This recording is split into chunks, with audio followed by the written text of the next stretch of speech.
നമസ്കാരം സുഹൃത്തുക്കളെ, tarot love energies 2.0 എന്ന നമ്മുടെ രണ്ടാമത്തെ ചാനലിലേക്ക് എല്ലാ മാന്യ പ്രേക്ഷകരെയും സന്തോഷപൂർവ്വം സ്വാഗതം ചെയ്തു കൊള്ളുന്നു. ചാനൽ ആദ്യമായിട്ടാണ് കാണുന്നതെങ്കിൽ ഉറപ്പായും ഒന്ന് സബ്സ്ക്രൈബ് ചെയ്യുക. വായന ഇഷ്ടപ്പെട്ടു കഴിഞ്ഞാൽ ലൈക്ക് ചെയ്യുക. അതുപോലെ പേഴ്സണൽ റീഡിംഗ് താല്പര്യമുള്ളവർക്ക് എൻ്റെ വാട്സപ്പ് നമ്പർ ഞാൻ ഡിസ്ക്രിപ്ഷനിൽ കൊടുത്തിട്ടുണ്ട്. വാട്സപ്പിൽ മെസ്സേജ് ചെയ്തു കഴിഞ്ഞാൽ പേഴ്സണൽ റീഡിങ്ങിൻ്റെ വിശദാംശങ്ങൾ അവിടെ അറിയിക്കുന്നതായിരിക്കും. അപ്പോൾ നമുക്ക് ഇന്നത്തെ തലക്കെട്ടിലേക്ക് ഒന്നെത്തി നോക്കാം. നിങ്ങൾ ഇത്രയും കാലം മാറ്റി നിർത്തിയതിന് ഈ വ്യക്തി കുറ്റബോധം കൊണ്ട് തകർന്നിരിക്കുന്നു. അതെ, ഈ ഒരു വായനയാണ് നമ്മൾ ഇന്ന് ചെയ്യുവാനായിട്ട് പോകുന്നത്. സത്യത്തിൽ ഈ വ്യക്തി നിങ്ങളെ മാറ്റി നിർത്തിയതിന് കുറ്റബോധം കൊണ്ട് തകർന്നിരിക്കുകയാണോ? നിങ്ങൾ ഇത്രയും കാലം മാറ്റി നിർത്തിയതിന് ഈ വ്യക്തിക്ക് എന്തെങ്കിലും തരത്തിലുള്ള കുറ്റബോധമുണ്ടോ? നിങ്ങളോട് ഇഷ്ടമുണ്ടായിരുന്നോ? എന്നിങ്ങനെയുള്ള കാര്യങ്ങളാണ് നമ്മൾ നോക്കാനായിട്ട് പോകുന്നത്. അപ്പോൾ ഉറപ്പായിട്ടും ഈ വായന തുടക്കം മുതൽ അവസാനം വരെയും കാണുവാനായി ശ്രമിക്കുക. അപ്പോൾ നമുക്കിവിടെ ഏറ്റവും കൂടുതൽ കാണുവാൻ സാധിക്കുന്നത് വളരെ പോസിറ്റീവായിട്ടുള്ള ഊർജത്തിലേക്ക് വരുവാനാണ് ഈ പേഴ്സൺ ശ്രമിച്ചുകൊണ്ടിരിക്കുന്നത്. ഈ വ്യക്തി ഇപ്പോൾ നയിച്ചുകൊണ്ടിരിക്കുന്ന ജീവിതത്തിൽ ഒരുപാട് പ്രശ്നങ്ങൾ നടക്കുന്നുണ്ട്. അത് റിലേറ്റീവ്സിന്റെ ഭാഗത്തു നിന്നായാലും ജോലി സ്ഥലങ്ങളിലായാലും മറ്റേത് കാര്യങ്ങളിലായാൽ പോലും ഈ വ്യക്തി ഇഷ്ടമില്ലാത്ത കാര്യങ്ങൾ ഒരുപാട് അനുഭവിക്കുന്നുണ്ട്. പക്ഷെ എങ്കിൽ പോലും ഈ വ്യക്തിയെ സംബന്ധിച്ചിടത്തോളം വളരെ പോസിറ്റീവായിട്ടുള്ള ഒരു തീരുമാനത്തിലേക്ക് വരാനാണ് ശ്രമിച്ചുകൊണ്ടിരിക്കുന്നത്. ഈ വ്യക്തിക്ക് യാതൊരു കാരണവശാലും പിന്നിൽ നിന്നും കുത്തുന്ന വ്യക്തികളെ അംഗീകരിക്കുവാൻ ആവില്ല. ഇവിടെ ഈ വ്യക്തി ഒരുപാട് കാര്യങ്ങളിൽ ഒരുപാട് തവണ ചതിക്കപ്പെട്ടു എന്നാണ് കാണിക്കുന്നത്. അതിപ്പോൾ നിങ്ങളായിട്ടുള്ള റിലേഷൻഷിപ്പിലാണെങ്കിൽ പോലും, നിങ്ങളായിട്ടുള്ള ബന്ധത്തിലാണെങ്കിൽ പോലും ഈ വ്യക്തി ഒരുപാട് ആൾക്കാർ ഈ വ്യക്തിയെ പിന്നിൽ നിന്നും കുത്തുന്നത് ഒരിക്കലും ഈ വ്യക്തി ക്ഷമിക്കുകയില്ല എന്നുള്ള തീരുമാനത്തിലേക്കാണ് വന്നുകൊണ്ടിരിക്കുന്നത്. ഈ വ്യക്തിയെ സംബന്ധിച്ചിടത്തോളം വളരെ പോസിറ്റീവായിട്ടുള്ള ചിന്താഗതി ഉണ്ടാക്കിയെടുക്കാൻ താല്പര്യപ്പെട്ടുകൊണ്ടിരിക്കുകയാണ്, പ്രയത്നിച്ചുകൊണ്ടിരിക്കുകയാണ്. മറ്റുള്ളവരുടെ വാക്ക് കേട്ടും മറ്റുള്ളവർ പറയുന്നതനുസരിച്ചും അവരെ സന്തോഷിപ്പിക്കാൻ വേണ്ടി നിങ്ങളെ മാറ്റി നിർത്തിയതിൽ ഈ വ്യക്തി വളരെയധികം ഖേദിക്കുന്നു. ഈ വ്യക്തിക്ക് സ്വയം തന്നെ ലജ്ജ തോന്നിക്കുന്ന സാഹചര്യത്തിലേക്കാണ് വന്നുകൊണ്ടിരിക്കുന്നത്. ഈ വ്യക്തിക്ക് ഇപ്പോൾ സ്വന്തമായി ഒരാളുടെ മുഖത്ത് നോക്കാൻ പോലും പറ്റാത്ത സാഹചര്യത്തിലേക്കാണ് വന്നിരിക്കുന്നത്. ഇവിടെ നമുക്ക് ഏറ്റവും കൂടുതൽ കാണുവാൻ കഴിയുന്നത് നിങ്ങളെ വളരെ സ്നേഹത്തോടെയും അതുപോലെ തന്നെ അതിനേക്കാൾ ഉപരി സോറി പറയുന്ന, ക്ഷമാപണം പറയുന്ന രീതിയിലാണ് ഇപ്പോൾ ഓർത്തുകൊണ്ടിരിക്കുന്നത്. നിങ്ങൾ ഈ വ്യക്തിയെ ശപിക്കുമോ? നിങ്ങളുടെ ശാപം ഈ വ്യക്തിയുടെ ജീവിതത്തിൽ ഏൽക്കുമോ? മോശമായി തന്നെ ഈ വ്യക്തിയുടെ ജീവിതം വഴിമാറിപ്പോകുമോ എന്നൊക്കെയുള്ള ഭയം കൊണ്ട് ഈ വ്യക്തിക്ക് സമാധാനത്തോടെയും സ്വസ്ഥതയോടെയും ഇരിക്കാനാകുന്നില്ല. എന്നാൽ ഈ വ്യക്തി ഒരു കാലത്ത് നിങ്ങൾക്ക് മുന്നിൽ വളരെയധികം ക്രൂരമായിരുന്നു. വളരെയധികം ചീത്ത സ്വഭാവ പ്രകൃതമുള്ള ഒരു വ്യക്തി തന്നെയായിരുന്നു. മറ്റുള്ളവർക്ക് പ്രാധാന്യം കൊടുത്തിരുന്നത് കൊണ്ടും മറ്റുള്ളവർ പറയുന്നതനുസരിച്ച് പോയത് കൊണ്ടും ഈ വ്യക്തിക്ക് നല്ല രീതിയിൽ തന്നെ നിങ്ങളുടെ കാര്യത്തിൽ ഒരു കാരണവശാലും സ്നേഹത്തോടെ നിൽക്കുവാനോ നിങ്ങൾക്ക് മുന്നിൽ സത്യസന്ധമായി നിൽക്കുവാനോ സാധിച്ചിരുന്നില്ല. അതുപോലെ അനാവശ്യമായിട്ടുള്ള സ്വഭാവ രീതികൾ, മോശപ്പെട്ട സ്വഭാവ രീതികളെല്ലാം തന്നെ ഈ വ്യക്തിക്കുണ്ടായിരുന്നു. പക്ഷേ ഈ വ്യക്തിയെ സംബന്ധിച്ചിടത്തോളം നിങ്ങളുടെ കാര്യത്തിൽ ഈ വ്യക്തിക്ക് അപ്രിയമായിരുന്നു, താല്പര്യക്കുറവ് തന്നെയായിരുന്നു നമുക്കിവിടെ കാണുവാൻ കഴിയുന്നത്. എന്നാൽ ഈ വായന കണ്ടുകൊണ്ടിരിക്കുന്ന പ്രേക്ഷകരായ നിങ്ങളാണെങ്കിലോ സാമ്പത്തികപരമായും മാനസികപരമായും എല്ലാ തരത്തിലും പ്രോത്സാഹനം കൊടുത്തു ഈ വ്യക്തിക്ക് താങ്ങായി തണലായി നിന്നു. പക്ഷേ എന്തുകൊണ്ടോ ഈ വ്യക്തി നിങ്ങളുടെ സ്നേഹത്തിന്റെ ആഴം മനസ്സിലാക്കിയില്ല എന്നുള്ളതാണ് സത്യമായ കാര്യം.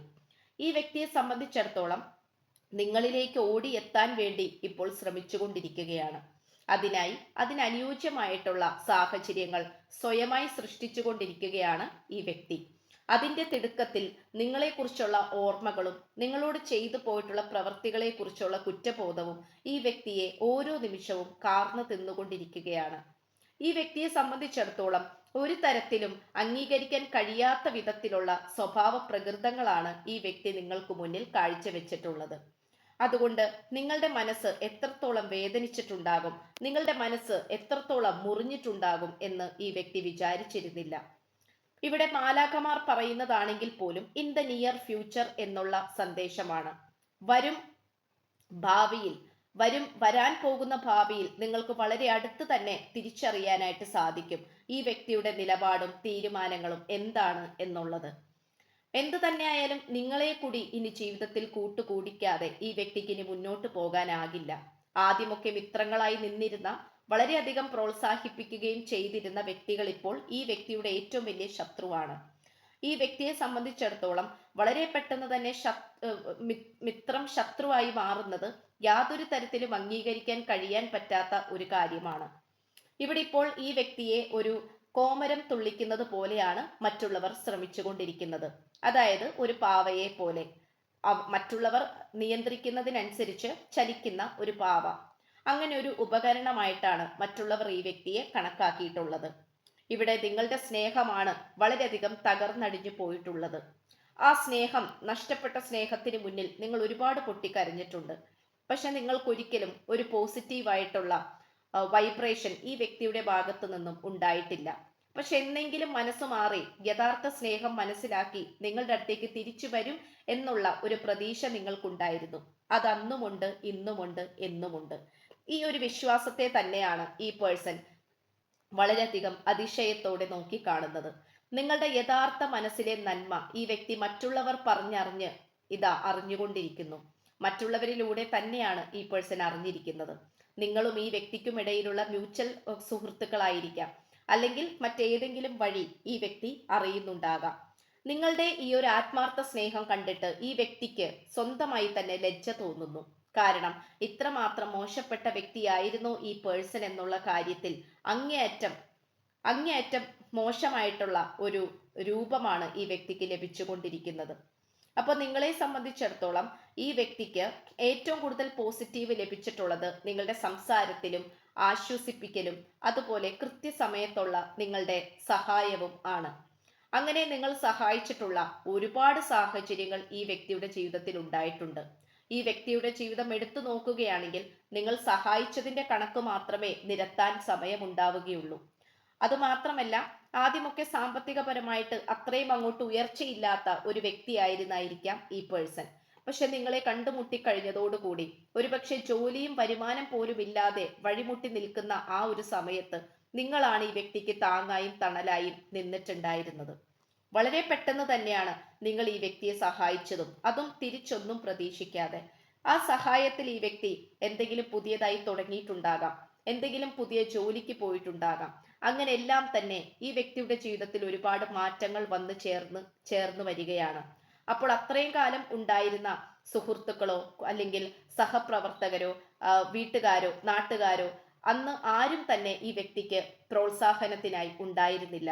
എന്നാൽ എന്തൊക്കെയോ ഈ വ്യക്തി നേടിക്കഴിഞ്ഞപ്പോൾ, എവിടെയൊക്കെയോ ഈ വ്യക്തി വിജയിച്ചപ്പോൾ മറ്റുള്ളവരെല്ലാവരും തന്നെ ഈ വ്യക്തിയെ സ്നേഹിച്ചു പൊതിയുകയാണ് ഉണ്ടായിരുന്നത്. പക്ഷെ ആ സ്നേഹത്തിൽ ഈ വ്യക്തി ഒരു നിമിഷം കാൽവഴുതി വീണു പോയിട്ടുണ്ടാകാം. പക്ഷെ ഈ വ്യക്തി വിചാരിച്ചിരുന്നില്ല അതൊരു കാപട്യ സ്നേഹമായിരുന്നു എന്നുള്ളത്. കാരണം ഈ വ്യക്തിയുടെ പണത്തിനോ പ്രശസ്തിക്കോ വേണ്ടിയിട്ടാണ് മറ്റുള്ളവർ ഈ വ്യക്തിയെ ഉപയോഗിച്ചിരുന്നത്. അതൊരു ദുരുപയോഗമായിരുന്നുവെന്നും നിങ്ങളുടെ സ്നേഹമായിരുന്നു യഥാർത്ഥമെന്നും ഈ വ്യക്തി മനസ്സിലാക്കാൻ വൈകിയിരിക്കുന്നു. എന്നാൽ ഈ ഒരു സാഹചര്യത്തിൽ പ്രപഞ്ചശക്തി നിങ്ങളുടെ പ്രാധാന്യവും നിങ്ങളുടെ ആഴമേറിയ നന്മയുള്ള സ്നേഹവും മനസ്സിലാക്കി കൊടുക്കുന്ന രീതിയിൽ ഈ വ്യക്തിയുടെ ജീവിതത്തിൽ ചില ഇടർച്ചകളും താഴ്ചകളും സൃഷ്ടിച്ചു കൊടുത്തു. ആ ഒരു താഴ്ചകളിലൂടെ ഈ വ്യക്തി നിങ്ങളുടെ സ്നേഹത്തെയും നിങ്ങളുടെ പരിശുദ്ധമായ പ്രണയത്തെയും നിങ്ങൾ ഏതൊക്കെ രീതിയിലാണോ ഈ വ്യക്തിയെ സഹായിച്ചിട്ടുള്ളത്, ആ സഹായങ്ങളെല്ലാം തന്നെ ഈ വ്യക്തി ഓരോന്നോരോന്നായി ഓർക്കാൻ തുടങ്ങിയിരിക്കുന്നു.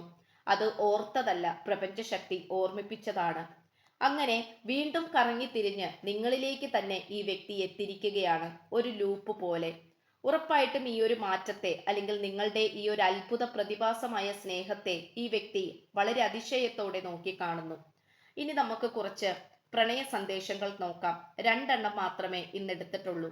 ഈ വ്യക്തി നിങ്ങളോട് പറയുന്നത്, നിന്റെ സ്നേഹം അനുഭവിക്കാൻ അർഹതയുള്ള വ്യക്തിയാണോ ഞാൻ? നിന്നെ ഞാൻ ഏതോ സാഹചര്യത്തിൽ തെറ്റിദ്ധരിച്ചു. അതെ, ഈ 2 കാര്യങ്ങളാണ് ഈ വ്യക്തി നിങ്ങളോട് പറയുവാൻ ആഗ്രഹിക്കുന്നത്. ഉറപ്പായും ഈ ഒരു സാഹചര്യം തന്നെയാണ് നിങ്ങൾക്കിടയിൽ സംഭവിച്ചിട്ടുള്ളത്. എന്തായാലും ഈ വ്യക്തിക്ക് നല്ല ബുദ്ധി ഉദിച്ച് നിങ്ങളുടെ പ്രാധാന്യം മനസ്സിലാക്കി വളരെ വേഗത്തിൽ തന്നെ നിങ്ങളിലേക്ക് തിരിച്ചു വരട്ടെ എന്ന് ആശംസിച്ചുകൊണ്ട് വായന നിർത്തുകയാണ്. ചാനൽ ആദ്യമായിട്ടാണ് കാണുന്നതെങ്കിൽ ഉറപ്പായും സബ്സ്ക്രൈബ് ചെയ്യുക. വായന ഇഷ്ടപ്പെട്ടു കഴിഞ്ഞാൽ ലൈക്ക് ചെയ്യുക. നിങ്ങളുടെ അഭിപ്രായങ്ങൾ കമന്റ് ബോക്സിൽ രേഖപ്പെടുത്തുക. ഹൈപ്പ് എന്ന് പറയുന്ന ഓപ്ഷൻ ക്ലിക്ക് ചെയ്ത് ചാനൽ ഒന്ന് പ്രോത്സാഹിപ്പിക്കുക. പേഴ്സണൽ റീഡിംഗ് താല്പര്യമുള്ളവർ വാട്സപ്പ് നമ്പർ ഡിസ്ക്രിപ്ഷനിൽ കൊടുത്തിട്ടുണ്ട്. അപ്പോൾ പുതിയൊരു അധ്യായത്തിൽ വരുന്നത് വരേക്കും എല്ലാ മാന്യ പ്രേക്ഷകർക്കും എൻ്റെ വിനീതമായ നന്ദി, നമസ്കാരം. God bless you.